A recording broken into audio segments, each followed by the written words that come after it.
তাআলা বাংলাদেশ জামাত ইসলাম কর্তৃক আয়োজিত শ্রীপুর পৌর ৫ নং ওয়ার্ডের আজকে এই মিটিং একটা মসজিদে আজকে আমরা মাগরিব নামাজ পড়ে আল্লাহর জীবন, আল্লাহর জমিনে আল্লাহর দিনকে প্রতিষ্ঠা করার লক্ষ্যে আমরা কিছু কথা বলা এবং শোনার জন্য যে আমরা বুঝতে পেরেছি যে সুযোগটুকু যে রব আমাদেরকে করে দিয়েছেন, সেই মহান রবের কাছে শুকরিয়া জ্ঞাপন করি আলহামদুলিল্লাহ। সম্মানিত ভাইরা, কথা শুনেছেন। আমি আসলে আজকে 10 জায়গায় কথা বলেছি, কম আরো বেশি কথা বলার মতো আমার বিষয়গুলো খুবই কম। কত সময় করেছি 8 জায়গায়, মসজিদে কথা বলেছি কয়েক জায়গায়। রাষ্ট্রপতি তো এখানে আরো প্রোগ্রাম আছে, তারও শেষ হবে। সম্মানিত ভাইরা, আমরা আজকে এখানে আসার উদ্দেশ্য হল আপনাদেরকে একটা মেসেজ করছি। সেই মেসেজটা কি? আমরা আল্লাহর হুকুমে নামাজ পড়েছি, আল্লাহর হুকুমে 1 মাস রোজা রেখেছি, এগুলো আমরা আল্লাহর হুকুমে করেছি।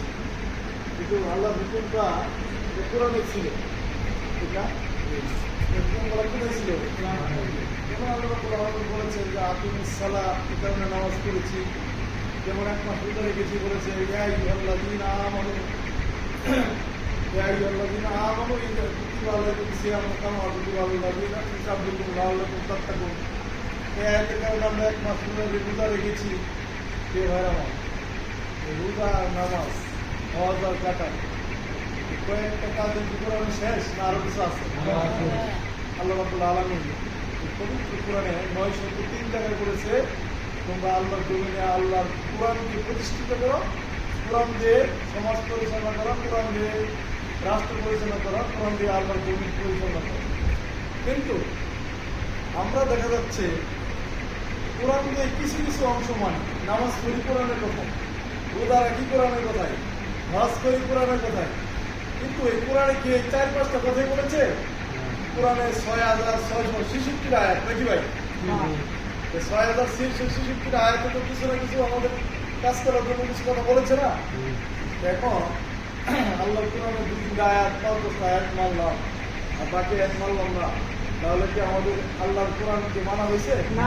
আল্লাহ বলেছেন ওমা খালাকতুল জিন্না ওয়াল ইনসা ইল্লা লিয়াবুদুন, আমি মানুষকে একমাত্র শুধুমাত্র আমার ইবাদতের জন্য পৃথিবীতে প্রেরণ করেছি, প্রেরণ করেছি। কিন্তু ইবাদত কি নামাজ? নামাজ শুধু ইবাদত? যদি নামাজ শুধু ইবাদত হয়ে থাকে, তা আমরা নামাজ পড়ি সারাদিনে 1.5 ঘন্টা করে।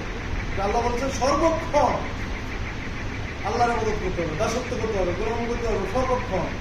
সেই কারণে আমাদের নামাজ ব্যতীত যে অন্য কাজগুলো আছে, কেউ কলকারখানার কাজ করে, সেটা যদি আল্লাহর হুকুম এবং রাসূলের তরিকা করে সেটা ইবাদত। কেউ যদি হাল চাষ করে সেটা ইবাদত, কেউ যদি ব্যবসা করে সেটা ইবাদত। কিন্তু সেটা হতে হবে কোথায়? আল্লাহ রাসূলের তরিকা অনুযায়ী। যেমন আল্লাহ রাব্বুল আলামিন বলেছেন যে তোমরা যে আমাকে ভালোবাসতে চাও, যেগুলো মেইন এগুলো লেখা, তোমরা কি আল্লাহকে ভালোবাসতে চাও? আমরা বলি জি, আল্লাহ আপনাকে ভালোবাসতে চাই। আল্লাহ বলছে যদি আমাকে ভালোবাসতে চাও আল্লাহ ফাত্তা বিউনি, অনুসরণ করো ইউহিব্বুকুমুল্লাহ, আমার নবীকে। যদি তোমরা ফাত্তা বিউনি অনুসরণ করতে পারো আমার নবীকে, ইউহিব্বুকুমুল্লাহ, যদি আমার নবীকে অনুসরণ করো, তাহলে আমি কি করবো? তোমার গুনাহ মাফ করে দিব, আল্লাহু গফুরুর রহিম, সমস্ত গুনাহ মাফ করে তোমাকে জান্নাত দিবে। এখন আল্লাহ বলছে যদি আল্লাহকে ভালোবাসতে চাই, আল্লাহ জান্নাতে যেতে চাই, তাহলে অনুসরণ করতে হবে তোমার নবীকে। কে ভাই আমার নবী কি শুধু মসজিদে নামাজই পড়েছেন না উনি রাষ্ট্রপতি ছিলেন? কি মদিনা পরিচালনা করে নাই, দেশ পরিচালনা করে নাই? উনি রাষ্ট্রীয় ক্ষমতায় ছিলেন নাই? কে ভাই আমার, রাষ্ট্রীয় ক্ষমতা না গিয়ে এদেশ ইসলাম মানা যাবে না, আমলও করা যাবে না, কিচ্ছু করা যাবে না, জান্নাতেও যাওয়া যাবে। কিসের জন্য যাওয়া যাবে না? আমি আপনাদেরকে সেই উদাহরণ দিতে যাচ্ছি। প্রিয় ভাইয়ের আমার, মূর্তি বানানো কি জায়েজ না হারাম? প্রিয় ভাইয়ের আমার, আল্লাহ রাসূল যখন সেই মদিনায় 13 বছর দাওয়াতি কাজ করেছিলেন, মক্কায় 13 বছর দাওয়াতি কাজ করেছিলেন, যেই খানে কাবা, যে কাবা ঘর দিকে আমরা রূপ করে নামাজ পড়ি আমাকে কিবলা, সেই কিবলার ভিতরে 360টা মূর্তি ছিল। এই মূর্তিগুলো কি জায়েজ ছিল রাখা না হারাম ছিল? হারাম থাকা সত্য, আল্লাহ নবীর এত পাওয়া সত্য আল্লাহর নবী হওয়া সত্য একটা মূর্তির গায়ে হাত দিতে পেরেছেন?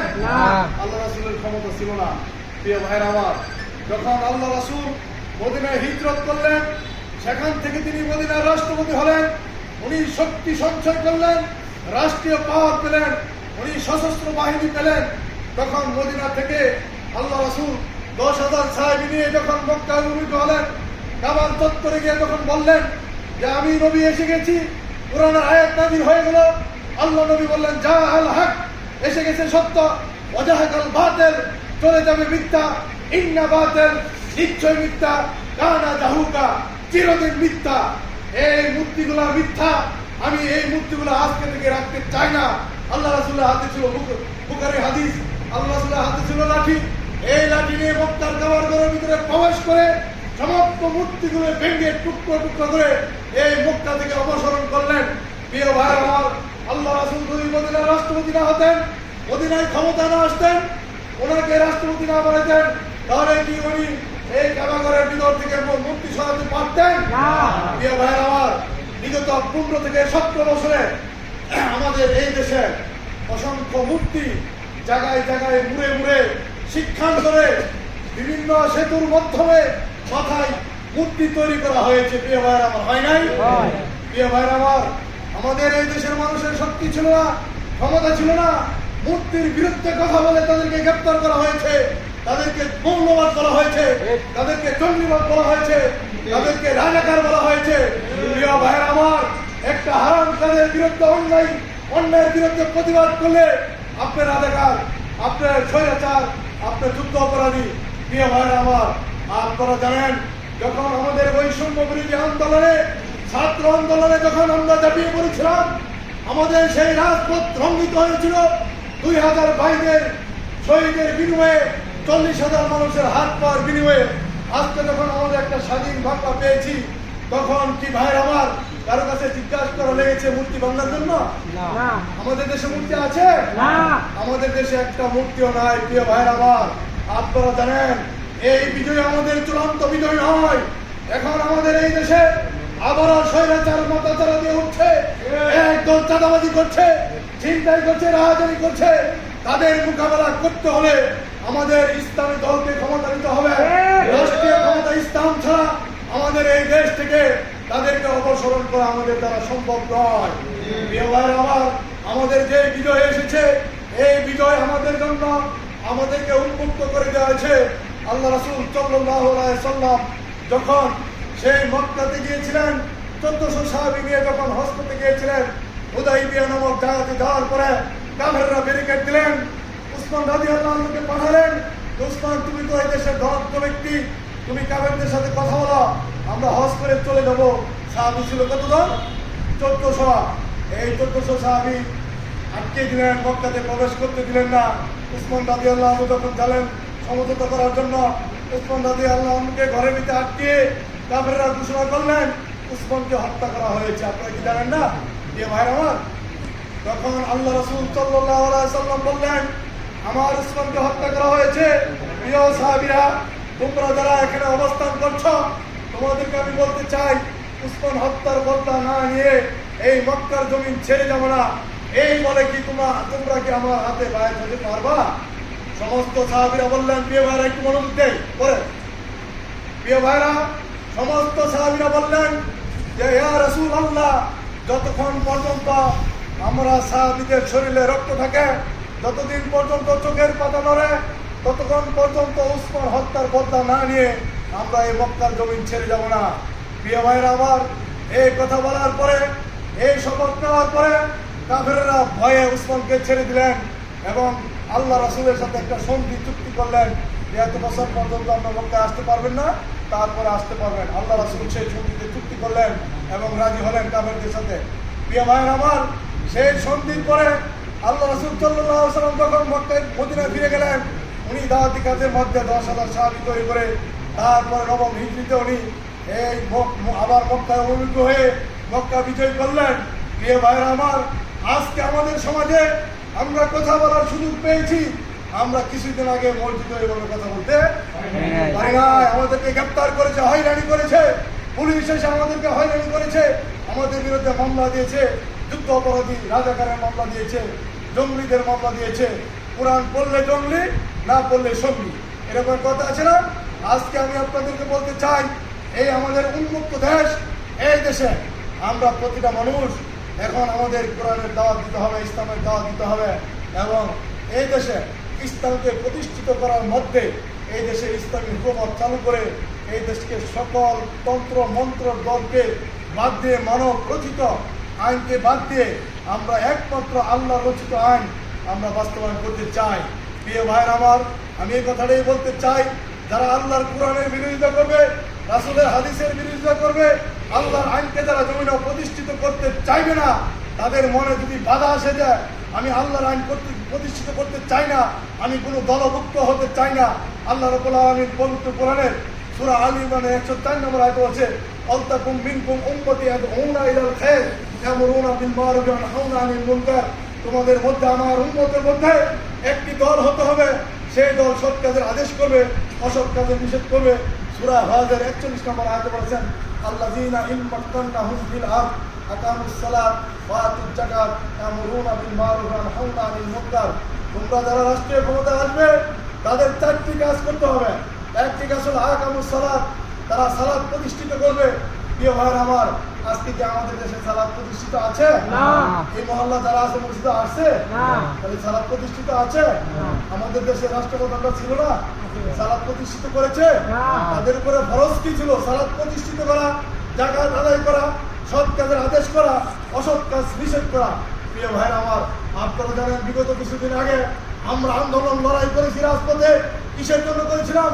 এই সরকার বলেছিল, এই বিদায়ী সরকার বলেছিল, এই পলাতক সরকার বলেছিল, এই নাস্তিক সরকার বলেছিল, যদি এক জায়গায় 100 মদখোর এখানে থাকে, তাহলে ওই এলাকায় একটা দোকানের লাইসেন্স করে দেওয়া হবে, তারা যেন মদ খেতে পারে। আপনারা কি এই কথা শুনেন নাই? আমরা এই কথার প্রতিবাদ করে রাজপথে আমরা মিছিল করেছিলাম, প্রতিবাদ জানিয়েছিলাম, আন্দোলন করেছিলাম। তারপরে আপনারা জানেন মদ খাওয়া কি জায়েজ না নাজায়েজ? হারাম। আছে সূরা মায়দার 90 নম্বর আয়াত বলছে, ইয়া আইয়ুহাল্লাযীনা আমানু ইন্নামাল খামরু ওয়াল মাইসিরু ওয়াল আনসাবু রিজসু মিন আমালিশ শায়তানি ফাজতানিবু। এটা হাবেশা আছে। এই কথাগুলো সূরা মায়দার 90 নম্বর আয়াতে বলেছে, মদ এবং নিষেধার দ্রব্য যারা পান করবে এদেরকে হারাম করে দেওয়া হয়েছে, এবং তারা ফাজতানিবু, শয়তানি মানে তারা হলো শয়তানের ভাই। প্রিয় ভাইয়ের আমার, এইরকম হারাম কাজ আমাদের দেশে চলেছে। এই দেশের কোনো সরকাররা তার প্রতিবাদ করে নাই, তাদের পক্ষে কাজ করেছে। যদি তারা প্রতিবাদ করতো, তাদের দলের লোকজন তাদের পাইতো না, কারণ তাদের দলের লোকের চরিত্রই ছিল মদখোর, সুদখোর, চাঁদাবাজ, টেন্ডারবাজ, মানুষের আত্মসৎকারী, গরিবের রক্ত চুষণকারী, শ্রমিকের ঘাম চুষণকারী ছিল তাদের কাজ। ঠিক নেই?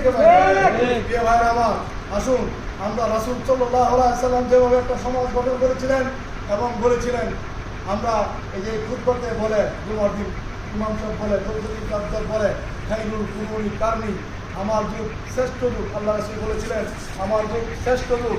আমরা যদি একটা এমন শ্রেষ্ঠ যুগ করতে চাই, এবার আমরা বাংলাদেশ জামাত ইসলামী এই দেশে 300 আসনে প্রার্থী দিতে যাচ্ছি। আপনারা জানেন, যদি জামাত ইসলামের ভাইরা সংসদে আপনাকে পাঠাতে পারেন, তাদের হাতে মানুষের রচিত, মানুষের তৈরি করা শয়তানি মতবাদ কোনো আইন প্রণয়ন করা হবে না। তাদের হাতে থাকবে আমাদের আল কোরআন, আল্লাহ রচিত কোরআন হলো আমাদের জন্য সংবিধান। সেই কোরআন দিয়ে আল্লাহ রাসূল সমাজ প্রতিষ্ঠিত করেছিলেন, অর্থাৎ আবু বকর রাদিয়াল্লাহু আনহু সমাজ প্রতিষ্ঠিত করেছিলেন, আলী রাদিয়াল্লাহু আনহু সমাজ প্রতিষ্ঠিত করেছিলেন, উসমান রাদিয়াল্লাহু আনহু কোরআন দিয়ে সমাজ পরিচালনা করেছিলেন।